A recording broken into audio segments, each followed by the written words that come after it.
बिस्मिल्लाहिर्रहमानिर्रहीम। नाज़रीन, मैं हूं आसिम नसीर और आप देख रहे हैं हमारा यूट्यूब चैनल आसिम सीरीज। नाज़रीन, मेरे साथ मौजूद है मशहूर और मारूफ एस्ट्रोलॉजर, बिजनेस कंसल्टेंट और इस्लामिक स्कॉलर मोहम्मद उसामा अली, जिनका व्हाट्सएप नंबर हमारे स्क्रीन पर मौजूद है। अगर आपको राब्ता करना है तो नीचे दिए गए नंबर पर राब्ता कर सकते हैं। इसके अलावा जिसने अभी तक हमारे चैनल को सब्सक्राइब नहीं किया तो बराए मेहरबानी हमारे चैनल को सब्सक्राइब भी कर दें।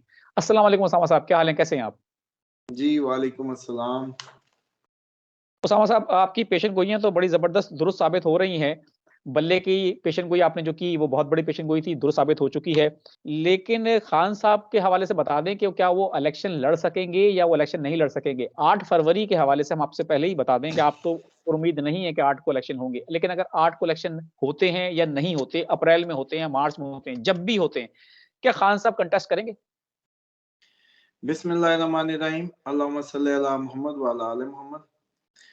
आसिम साहब, मुलाज़िम का ज़हन समझना बड़ा ज़रूरी है। एक मुलाज़िम आदमी ने नंबर बनाने होते हैं। मुलाज़िम आदमी ने नंबर बना के अपनी ज़िंदगी को, अपने अगले आने वाले मामलात को बेहतर करना होता है।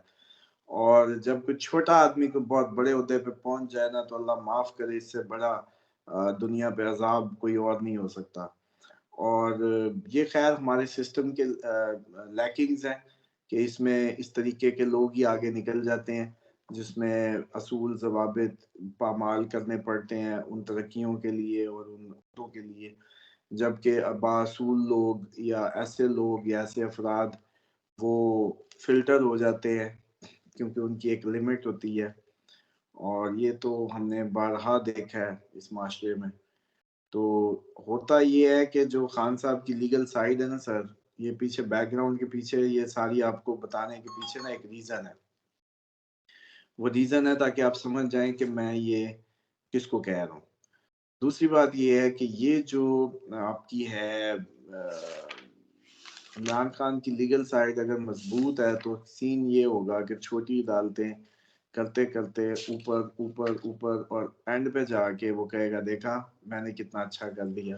तो वो हो सकता है इस तरह का सीन करे। अगर तो खान साहब वहाँ तक गए तो उनके हक में हो जाएगा और ये कॉन्टेस्ट करेंगे, अगर हुआ तो। वरना पॉसिबिलिटी है कि वो अपने तक आने ही ना दे और नीचे-नीचे कहे जो भी करना है बस नीचे-नीचे ही कर दो। मेरे तक लाओ ही ना, मुझे इस इम्तिहान में ना डालो। इस टाइम बिल्कुल तो ठीक है। वही है कि और आग का गोला है, जिसने भी पकड़ा वो दूसरे के हाथ में फेंक के कहता है बस तू सँभाल भई, जितना जैसे कहते हैं ना रगड़ा जाना है। लेकिन आपको एक बात बता दूँ सही, अगले दिन आपकी बात तो आउट ऑफ कॉन्टेस्ट है। लेकिन मियाँ साहब की भी जो है ना सारी ज़िंदगी की पानी फेर दिया उनके छोटे भाई ने और उसने उनको कहीं का नहीं छोड़ा। उनकी जो सियासत है ना वो उसने ऐसे ज़बरदस्त तरीके से 4 दिन की अपनी जैसे कहते हैं ना कि बेजा-बेजा की खातिर रगड़ के रख दी है। जेल में है। बिल्कुल, नहीं, मियाँ साहब जेल में है। कहीं हैं मियाँ साहब? जेल ही बन गया उनके लिए तो। नहीं, बार आप देखें ना, मतलब जेल में नहीं है, मीटिंगें हैं, बड़े-बड़े फूल-गुलदान लग के बंदे आ रहे हैं, ये हो रहा है, वो। तो हज़ूर वाला असल में सिचुएशन ही बड़ी अजीब हो गई है।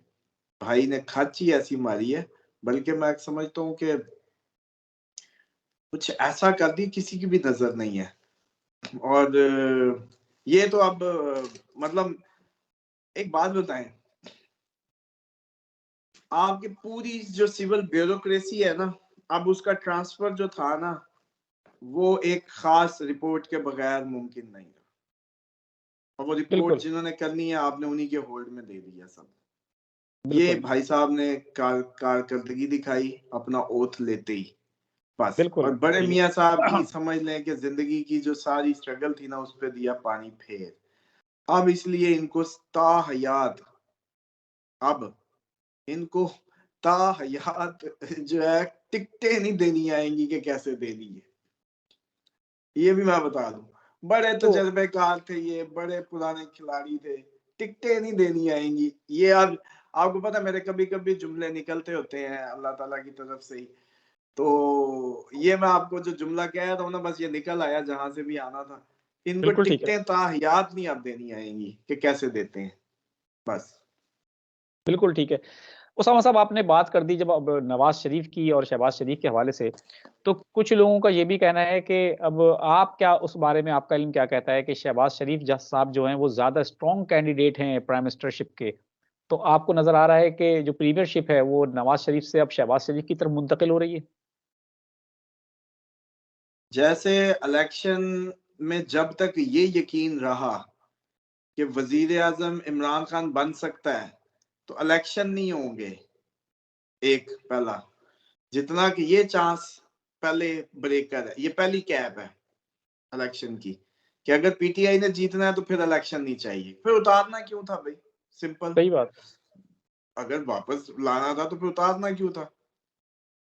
अब दूसरी बात ले लें, बड़े भाई साहब को सिर्फ इसलिए लाया गया था कि नून लीग की जो पार्टी है वो उन्हीं के फेस पे दोबारा ताकत में आएगी, जोर पकड़ेगी। जो मेल मुलाकातें करा के एतमाद बहाल सिस्टम का करना था, उसकी कोशिश हो गई। लेकिन अब अगर ये बात मशरूत थी ना, जैसे इमरान खान से, यहाँ ये बात मशरूत होगी इनसे, तो कैंडिडेट अगर शहबाज शरीफ नहीं है तो फिर यहाँ भी कहानी खत्म है।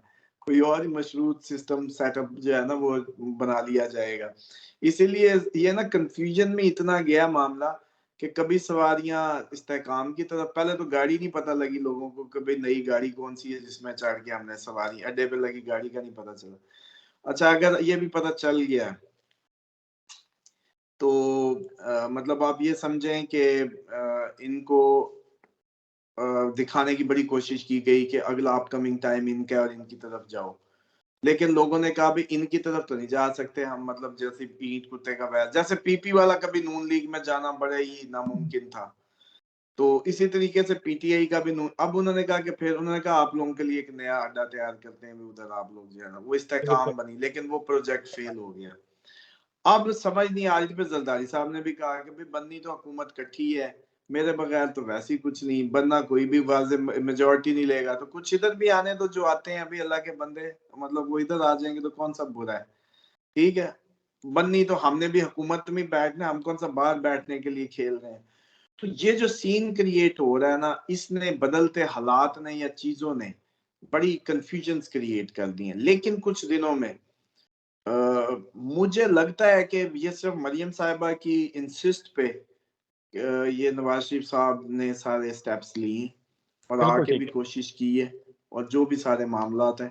लेकिन ऐसा लगता है कि भाई ने जिधर तक पहुंचा दिया है ना, बड़ा ही औखा है इतनी गुलामी में जिंदगी जीनी, और मर्जी से टिकटें भी ना दे पाना, और वहां से पर्ची आएगी इस हल्के में ये पर्ची और इस हल्के में ये, तो फिर ये तो बहुत ही मुश्किल है ऐसा वजीर आजम बनना।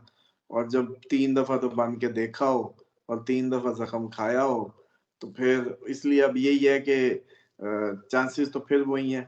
और ये हालात कोई नहीं है, पता नहीं आप लोगों को कैसे लगता है किसकी हालत है इस वक्त इलेक्शन की? चलो कोई दिल से दुआ कर रहा हो, इमरान खान के अलावा कोई मजे में नहीं है इस वक्त सही पॉलिटिकल बात है। लाइफ।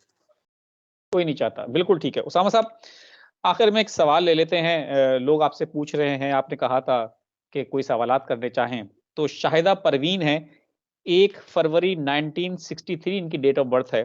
उन्होंने कहा है कि मैंने 2023 जून में किसी के साथ गाड़ियों के काम में कुछ पैसे लगाए थे। अब बता दें कि अगले साल में ये काम कैसा रहेगा? यानी कि 2024 में कैसा रहेगा? देखें, गाड़ियों का काम तो असल में तो पाकिस्तान में कोई भी काम डी वैल्यू हो रहा, नजर का ही धोखा है कि वो लग रहा है कि गाड़ी जी 17 लाख की थी अब 24 की हो गई। तो बिल्कुल। असल में तो ये है कि वो डी वैल्यू हो रहा है रुपया, और आप उसको प्रॉफिट ना समझें। और बाकी ये है कि काम जो है इस टाइम पे, जो अपकमिंग टाइम है ना, जो हमारी मार्केट के मईशत के जो मामलात हैं, उनमें इस तरह के आइटम्स पे इन्वेस्टमेंट ना करें।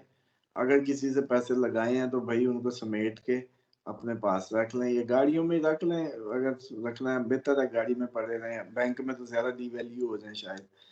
तो बहरहाल उनको होल्ड अप कर लें। ठीक है, ये गाड़ियों का काम इस लिहाज से सेफ है क्योंकि वो कन्वर्ट इनटू द एसेट है, और एसेट भी बिल्कुल। साथ साथ बढ़ता है। बैंक में पड़ा तो गाड़ी, वो बैंक में 17 लाख पड़ा होता तो वो तो 24 का ना होता ना, गाड़ी हुई बिल्कुल। ना। तो इसलिए तो बेहतर है इनके लिए कि इसी में ही रहें, और पैसे जो भी हो गाड़ियों में ही लेके 2 4 5 10 20 जो भी है खड़ी रखें, और ये अच्छा रहेगा इनके लिए 2024 भी।